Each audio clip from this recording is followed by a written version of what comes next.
You know, there's something quite peculiar about the way we experience our existence. We're born into this world, taught how to navigate it, and spend our entire lives believing that we are separate entities, isolated islands of consciousness in an ocean of otherness. Yet in the quiet moments, when the mind settles like still water after a storm, there arises a question that few dare to acknowledge. What if this sense of separation is the grandest illusion of all? Alan Watts understood this peculiar predicament better than most. In his final lecture, rarely discussed in public discourse, he revealed something so fundamentally transformative that it challenges the very foundation upon which we've built our understanding of reality. It's as if he saved the most profound insight for last, a philosophical keystone that unlocks a door many don't even realize exists. This illusion of separateness isn't merely an abstract philosophical concept. It manifests in our daily lives as a persistent feeling of something missing, a subtle but pervasive disconnect that colors our experience of being alive. We seek endlessly, consuming experiences, relationships, achievements, all in pursuit of a wholeness that seems perpetually beyond reach. This is the root of our existential discomfort. We are looking for something we never actually lost. The brilliant insight that Watts revealed in those final hours was that this seeking itself reinforces the very illusion from which we're trying to escape. The more desperately we search for connection, for meaning, for enlightenment, the more we affirm the false premise that we are disconnected, meaningless, and unenlightened to begin with. It's like trying to bite your own teeth or touch the tip of your finger with the same fingertip, an impossible task because the seeker and what is sought are not two separate things. Eastern philosophy has long recognized this predicament. In the ancient wisdom traditions of Zen, Taoism, and Advaita Vedanta, this is described as the fundamental misconception, the belief in a separate self that exists apart from the totality of existence. It's as though we've been hypnotized from birth to perceive boundaries where none truly exist, to experience ourselves as entities separate from the universe rather than expressions of it. Have you ever considered what it would feel like to completely release this illusion? Not just intellectually understand it, but to actually experience the dissolution of the boundaries that seem so solid and real. What might emerge when we stop seeing ourselves as isolated fragments and recognize our nature as integral expressions of the whole cosmic pattern? I'd be curious to hear your thoughts on this in the comments below. What aspects of this ancient understanding resonate with your own experience? In our everyday lives, this illusion manifests in countless ways. Notice how we speak of my life as if life were a possession that belongs to us, rather than recognizing that we are what life is doing in this particular time and place.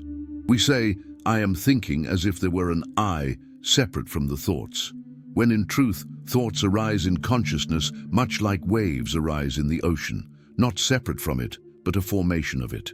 We believe we are skin-encapsulated egos navigating through a foreign world, when perhaps we are more like apertures through which the universe experiences itself. This perceptual habit runs deep. Look at how we experience time, as if we are entities moving along a timeline from past to future, rather than recognizing that we exist only ever in the eternal present, with past and future being conceptual overlays rather than ultimate realities. The present moment isn't something we pass through, it's what we are. As Watts would say, with that characteristic twinkle in his eye, you can't step into the same river twice, not because the river changes, but because you do.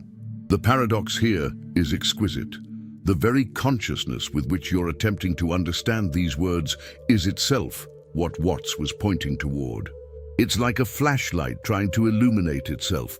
The light with which you're searching is what you're searching for. When we begin to recognize the contradictions in our fundamental assumptions about reality, a fascinating shift occurs. Consider how we perceive ourselves as decision makers, choosing one path over another based on our individual will. Yet upon closer examination, where do our desires come from? What shapes our preferences and aversions? Did you choose your basic temperament, the culture you were born into, the formative experiences that molded your personality? There's a profound freedom in recognizing that what we call self is more like a river than a solid object, a flowing process inseparable from the totality of conditions that comprise the universe. To illustrate this, imagine a game of billiards. We can isolate one ball's movement and say, this ball moved in this direction because that other ball hit it.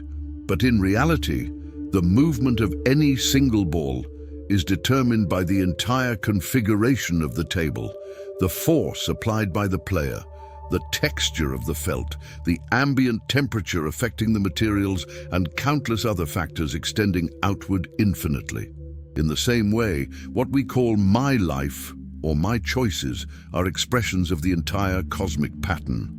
As Watts would put it, you are something the whole universe is doing, in the same way that a wave is something the whole ocean is doing. The discomfort we feel when contemplating such ideas is normal and even necessary. There's a certain existential vertigo that arises when we peer over the edge of our conditioned understanding.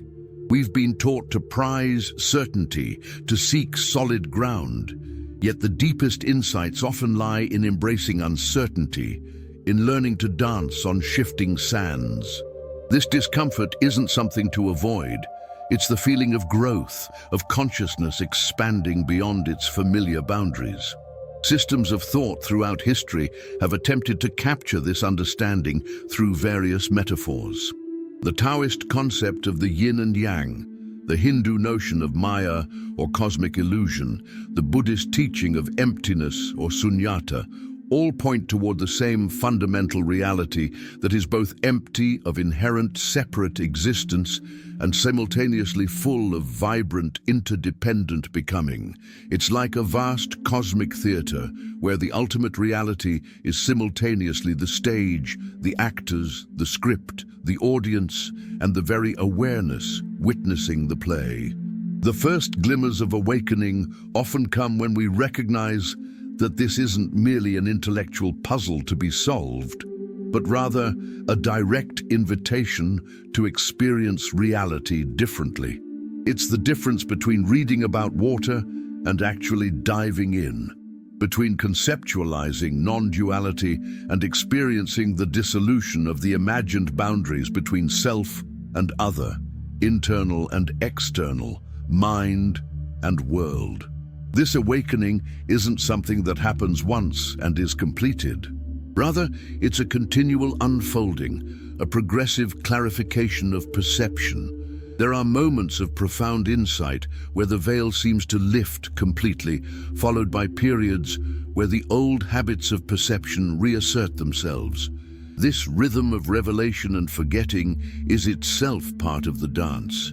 As awareness deepens, these glimpses of our true nature become more frequent, more sustained, and gradually begin to infuse our ordinary consciousness.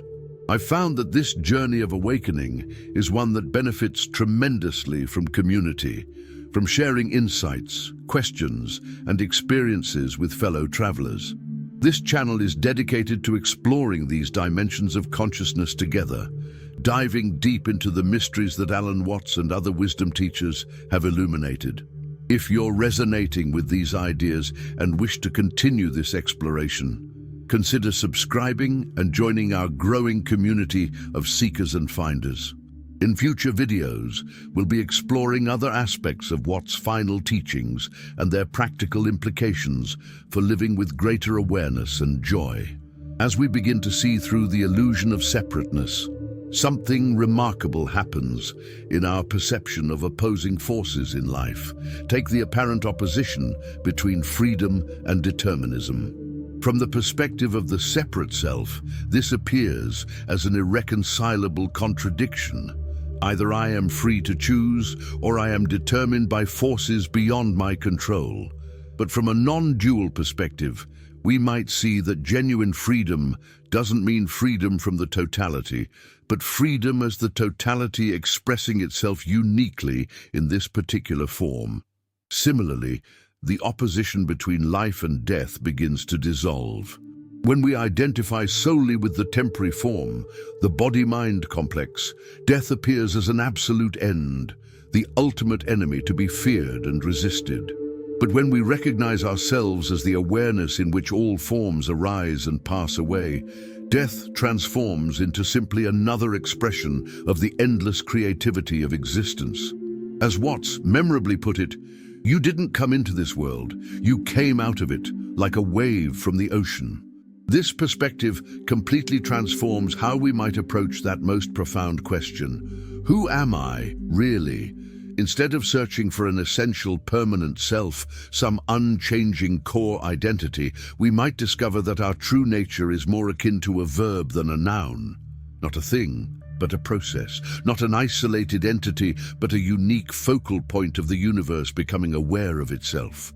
Have you ever watched clouds form and dissolve in the vast blue sky? There's no precise moment when a cloud begins or ends. It's a continual transformation, inseparable from the atmosphere, the sun's heat, the Earth's rotation. In the same way, what we call I has no absolute beginning or end. It's a temporary pattern in the flow of existence, precious precisely because of its impermanence and uniqueness, not in spite of it. The implications of this understanding for how we live our daily lives are profound. When we recognize the illusory nature of separation, competition gives way to cooperation, exploitation to stewardship, indifference to compassion. Not because these are moral imperatives imposed from without, but because they're the natural expressions of a consciousness that recognizes its fundamental interconnectedness with all of life. Imagine how differently you might approach a conflict if you genuinely recognized that the other person is, at the deepest level, not separate from what you are. Or how your relationship with the natural world might transform when you experience it not as a resource to be used or an alien environment to be conquered, but as an extension of your own being. This isn't some abstract spiritual ideal. It's the most practical reorientation possible because it aligns our perception with the actual nature of reality. Of course, this understanding doesn't mean we abandon all distinctions or responsibilities in daily life. The conventional self, with its preferences, abilities, and relationships, continues to function, but it's held more lightly, seen for what it is, a useful interface rather than an absolute reality. We still pay our bills, brush our teeth, and fulfill our obligations, but with a background awareness that infuses these ordinary activities with a sense of play and wonder. Living from this understanding doesn't mean becoming passive or detached from life's joys and sorrows. Quite the opposite. When we're no longer defending a separate self-image or chasing after completeness in the future, we're free to engage fully with the present moment.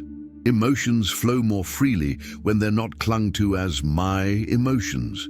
Experiences become more vivid when they're not filtered through the lens of how they affect me. Relationships deepen when we're not using others to fulfill our needs or bolster our identity. The resistance we feel toward embracing this perspective is natural and understandable. The separate self, for all its limitations, is familiar and seemingly secure. To let go of this central reference point can feel like dying before we die, and in a sense, it is. But what Alan Watts realized, and what all the great wisdom traditions point toward, is that this death of the separate self reveals a far more expansive and authentic way of being. This isn't about adding something to your experience or achieving some exotic state of consciousness. It's about recognizing what's already true, seeing through the veils of conditioning that obscure your original nature. As Zen would put it, it's like a fish searching everywhere for water, not realizing it's what it's swimming in. Or as Watts himself might say with that gentle laugh, you're looking for what you're looking with. The journey each of us takes through this realization is uniquely our own, yet paradoxically universal. Some experience it as a sudden breakthrough, others as a gradual clarification. Some come to it through dedicated meditation practice, others through creative expression, intellectual inquiry, profound love, or even great suffering. There's no single correct path. Each person's way unfolds according to their particular configuration of conditions and capacities. What's remarkable is how this understanding, though it points to something beyond concepts, continues to re-emerge throughout human history and across diverse cultures.